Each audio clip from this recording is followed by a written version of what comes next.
ভাই, পাকিস্তানের হাত আজ পর্যন্ত যারা যারা ধরেছে তারা সবাই ডুবেছে। পৃথিবীতে এমন কিছু মানুষ হয় আর পৃথিবীতে এমন কিছু দেশ হয় যাদের হাত ধরলে ডোবা নিশ্চিত। কেন বলছে এই কথা শেষ অবধি দেখুন, তাহলে সম্পূর্ণ বিষয়টা বুঝতে পারবেন।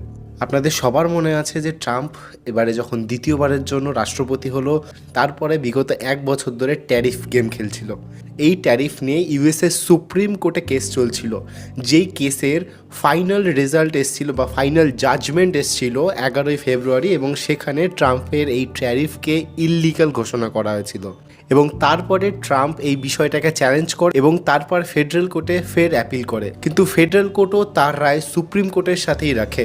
অর্থাৎ ট্রাম্পের এই ট্যারিফটা পুরোটা ইললিগাল, আর এর জন্য আমেরিকাকে 175 বিলিয়ন অর্থাৎ 16 লক্ষ কোটি টাকা ট্রাম্পকে ফেরত দিতে হবে, তাও আবার সুদ সমেত, যেটা ট্রাম্প এই ট্যারিফ গেম খেলার সময় গোটা পৃথিবীর বিভিন্ন দেশের ওপর লাগিয়েছে।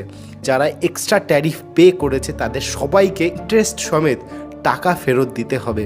আর এটা আমেরিকার ইতিহাসে সবথেকে বড় ট্যারিফ ট্যাক্স রিফান্ড।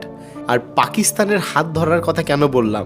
অপারেশন সিন্দুরের পর থেকে ট্রাম্প শান্তির দূত হয়ে গেছিল, এবং তারপরে পাকিস্তানের সঙ্গে ট্রাম্প বা আমেরিকার বিশাল বন্ধুত্ব হয়ে যায়। আর সেই পাকিস্তানের সঙ্গে আমেরিকার বন্ধুত্ব হওয়ার পর আমেরিকার ডাউনফল শুরু হয়ে গেছে।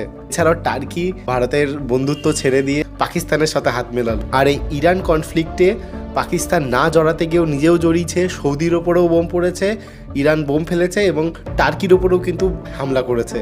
তার মানে দেখেছেন তো, আমার কথা একদম পুরো মিলে গেল। পাকিস্তানের সঙ্গে যে কটা লিঙ্ক আছে, ভালো বন্ধুত্ব আছে, সব কটা দেশ আজকে মার খেয়ে মরছে। যেই ট্রাম্প গোটা মিডল ইস্টকে হিলিয়ে রেখে দিয়েছে, গোটা পৃথিবীর শেয়ার মার্কেটে 12টা বাজিয়ে রেখে দিয়েছে, সেই ট্রাম্পেরই আজকে কিন্তু 12টা বেজে গেছে।